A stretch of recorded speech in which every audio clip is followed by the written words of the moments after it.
नमस्कार। अड्डा पर आपका स्वागत है। मैं हूं विनोद कुमार शुक्ला। हम बात करेंगे आज देश में जिस तरह से सुरक्षा को लेकर के तैयारियां होती हैं, जो सुरक्षा को लेकर के चर्चा होती है। आज से लगभग 11 साल पहले 25 मई 2013 को एक घटना हुई थी जिसमें कांग्रेस के बड़े नेता विद्याचरण शुक्ला, महेंद्र कर्मा, नंद किशोर पटेल समेत लगभग 27 लोगों को कांग्रेस की परिवर्तन यात्रा के दौरान नक्सलियों ने घात लगाकर मार दिया था। कल एक और घटना हुई। कल की घटना में सुरक्षा एजेंसियों ने, जो पहले से इस सब पर नज़र बचाई हुई थी, बीएसएफ और डीआरजी के जो पर्सनल हैं, उन्होंने कांकेर में 29 नक्सलियों को मार गिराया। 2 घटनाएं हुई। एक घटना में कांग्रेस के नेता मारे गए, 3 बड़े नेता, जिसमें पूर्व कैबिनेट मंत्री समेत प्रदेश के अध्यक्ष हैं, और दूसरे में 29 नक्सल मारे गए। अब ये जो 29 नक्सल कल मारे गए, इसको लेकर के कांग्रेस में संदेह पैदा हो गया। कांग्रेस ये कह रही है कि ये जो जांच, जो 29 लोग मारे गए हैं, इसको लेकर के इस पे जांच होनी चाहिए। ये संदेहास्पद मामला है,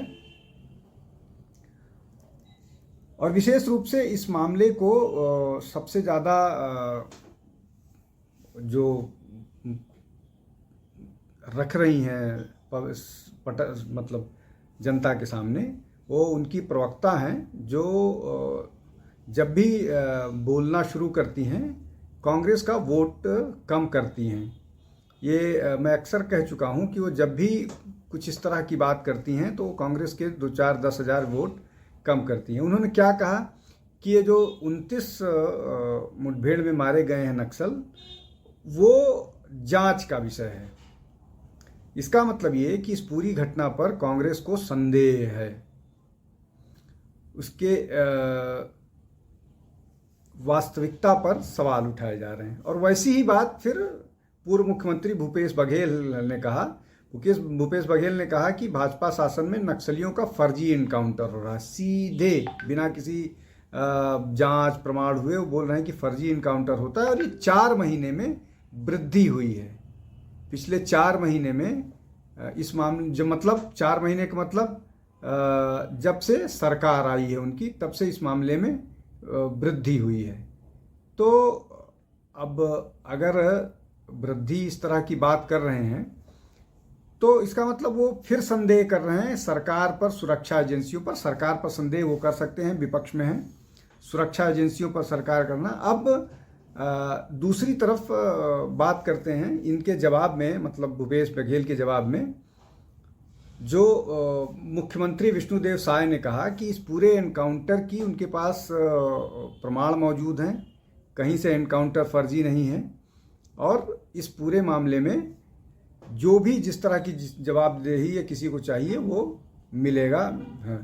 लेकिन क्या ऐसा नहीं लगता कि इस पूरे इस तरह के बयानबाजी से सुरक्षा बलों का मनोबल तोड़ा जाता है?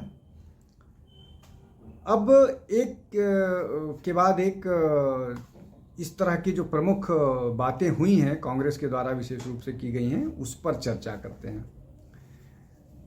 14 फरवरी को पुलवामा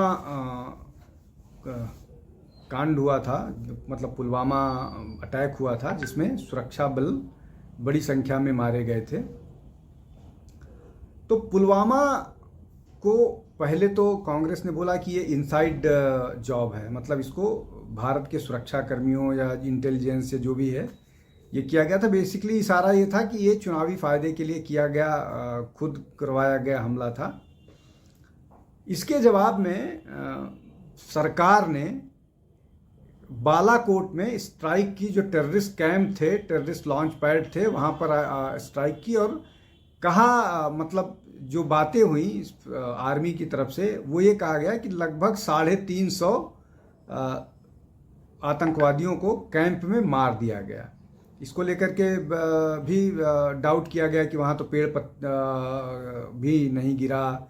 बहुत सारे कांग्रेसी नेताओं के बयान। दूसरी घटना पर आते हैं। उरी में भी 18 सितंबर 2016 को, पुलवामा की घटना 19 को है, चुनाव से ठीक पहले, इसलिए उसका बखेड़ा बनाना लाजमी था। सितंबर 2016 में उरी की घटना हुई थी। इसमें लगभग 18-19 सुरक्षा बल के लोग मारे गए थे। ये भी घात लगा करके अटैक किया हुआ था।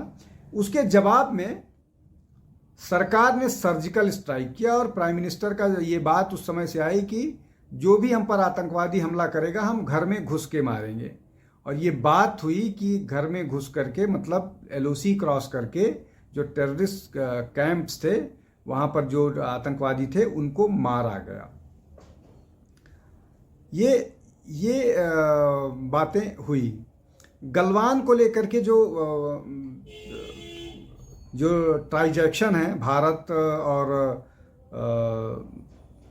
चाइना और भूटान का, वहाँ पर भारत ने ब्लिंक नहीं किया और डटे रहे भारत में। उस बात को लेकर के बहुत आलोचना हुई, लेकिन भारत ने चाइना को अल्टीमेटली वहाँ से पीछे जाने पर मजबूर किया।